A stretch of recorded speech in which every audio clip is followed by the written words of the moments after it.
Somebody took it away from me in the blink of an eye. In less than a month, this woman destroyed what I had worked for 15 years. I mean, your credit score is basically all you have. I was mugged, they got my information. It can really negatively affect your life. Then they went off with the information and basically became me. I feel it's a loss of control that someone's out there pretending to be you and doing things in your name that can come back to haunt you. Somebody was using my name and all my personal data. They'd done it all. I just didn't even know where to start. They had a long record. It's a terrible feeling. Identity theft. It happens when your personal information is stolen and used without your knowledge. It's a serious crime that can cost you time and money, ruin your credit, and destroy your good name. When I was a victim of identity theft, my mail had been stolen. I was shopping at a grocery store and someone took my wallet.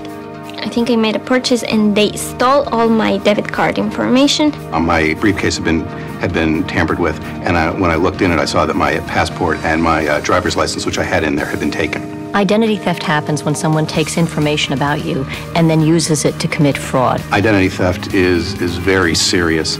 We know that identity fraud in its various forms has affected 10 million people in any given year. And what that means in dollars is that it's a loss to businesses of about $50 billion. On top of that, victims of identity theft have spent $5 billion trying to undo this harm. Everyone needs to be conscious that identity theft is real.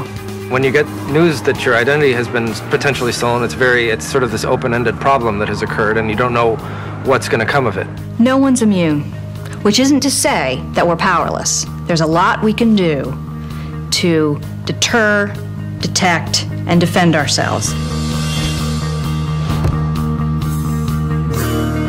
My identity was stolen when I was mugged. It is pretty traumatic, especially how it happened to me. They got my information and it happened. Then they went off with the information and basically became me when they went to charging items in stores. Identity thieves can only take advantage of you if you give them information or if they obtain information about you. So what you want to do is take steps to make it less likely that your information falls into the wrong hands. There are many ways that you can do that. And the first is to stop and look in your wallet. What are you carrying around? And if you lose your wallet, are you giving somebody else an opportunity to commit identity theft? So avoid carrying around any identification that has your social security number on it in your wallet, because that can be used very easily and efficiently by identity thieves. They could have your name, they could have your birth date, but if they don't have your social security number, they're not going to get very far.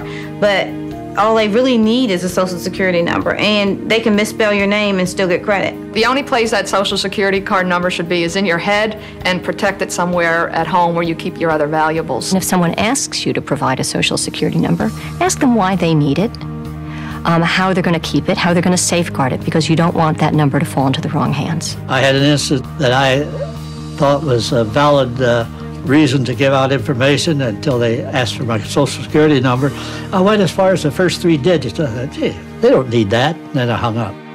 This is a crime. You have to think when you're at home, protect your identity. Don't leave around your personal documents, your date of birth. Somebody could come into your home and have immediate access to that information. You also have to be careful about your trash. Now, a lot of people routinely receive things in the mail, maybe bank statements, credit card statements, or health insurance forms, and if they don't need them, they just throw them away in the trash. They shouldn't do that. Everyone should invest in a shredder. So before they dispose of these critical documents, you shred them. Identity thieves, don't worry about getting their hands dirty. They will go through your trash to retrieve these documents. They go where the information is. They'll steal your mail, they will steal your trash, they'll steal your wallet, and that's how they get information about you. Deter identity theft. Protect your social security number. Shred financial documents and paperwork with any personal information before you throw them out. Never give out personal information on the phone or internet unless you know who you are dealing with.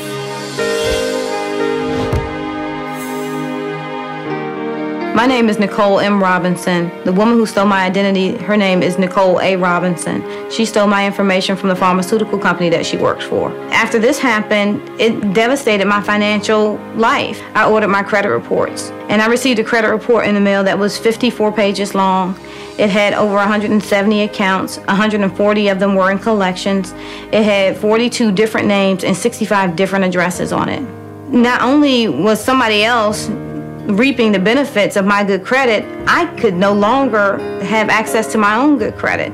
And I cried. I cried every day for 3 months. On top of the financial and the time that people spend in resolving these issues, it's an emotional burden on victims. My life before the identity theft case was wonderful. In less than a month, this woman destroyed what I had worked for 15 years. She got my life. If an identity thief uses, for example, your Social Security number and applies for new credit in your name, as opposed to raiding an existing account, there may be no way for you to know about it unless you've checked your credit report and you see that a new account that you didn't even know about has been opened in your name. That's why it's very important to monitor your credit report regularly. Detect identity theft. Check your credit report at annualcreditreport.com. Federal law gives you the right to a free credit report every year from the 3 national consumer reporting companies. Review your financial accounts regularly. Look for charges you did not make.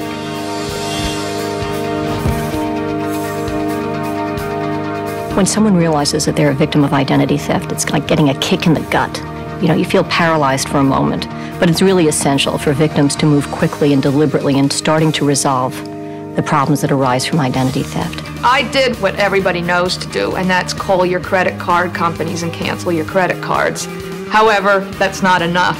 There was one major bit of information I did not have, and that was to call the 3 major credit bureaus. And I did not do that, and what happened was this person then went back. She was able to reopen the credit cards that I canceled. She was also able to open new credit cards in my name. If you find you've become a victim of identity theft, the first thing you need to do is contact one of the 3 major credit reporting agencies and have them put a fraud alert on your file. You got to take it seriously. You even suspect it, you got to put fraud alerts on. You got to take the steps to protect yourself, and you got to inform yourself about what to do so that when it does happen to you, you can do it quickly because time is critical. You next want to contact each of the creditors or other institutions where your information has been misused. Then you follow up in writing and dispute these accounts and get a letter from them resolving these disputed fraudulent accounts. The FTC has an affidavit, which in my case I used, to write out your explanation of what happened that you can then use to submit to creditors trying to collect on fraudulent accounts. When you're trying to tell them, look, my identity was stolen, it helps prove it to them. You next want to contact your local police department, report the crime, and get a copy of the police report. You should contact the police immediately because otherwise you have no proof that there was a crime. It's very important that you report it to the police because there are certain agencies that you need or we recommend that you contact, and they're probably going to refer you back to the police department to see if you have a police report or not. And finally, you need to contact the Federal Trade Commission online at ftc.gov/ID theft or call us toll-free at 877-ID-THEFT to report this to us. Defend against identity theft. Call the 3 credit reporting companies and place a fraud alert on your credit report. Then ask for the free credit report you're entitled to. Close any accounts that you suspect have been tampered with or opened fraudulently. Start by calling the security or fraud department of each company, follow up in writing, and include copies of supporting documents. File a police report. Contact the FTC. Your information also helps law enforcement officials across the country to track down and stop ID thieves. Let's treat our personal information as we would our cash. Let's safeguard it, whether we're at home, whether it's in our purse or our wallet, or at our office. Your personal information is cash, and in the wrong hands, it can destroy your life. The FTC plays a central role in helping victims avoid and recover from identity theft. So we have developed substantial consumer education material that's available on our website at ftc.gov/ID theft. Identity theft is serious, but even if your identity has been stolen and there has been, fraudulent accounts open in your name, you can defend yourself and get those resolved in your favor. There are times when you just do not want to finish and you just want to say, forget it, I can't do this anymore. But you have to find that way inside of you to just keep going because this is something that if you don't clear, it definitely affects the rest of your life. What I want is for us to create a culture of security for our personal information so that this crime in the future will be diminished greatly.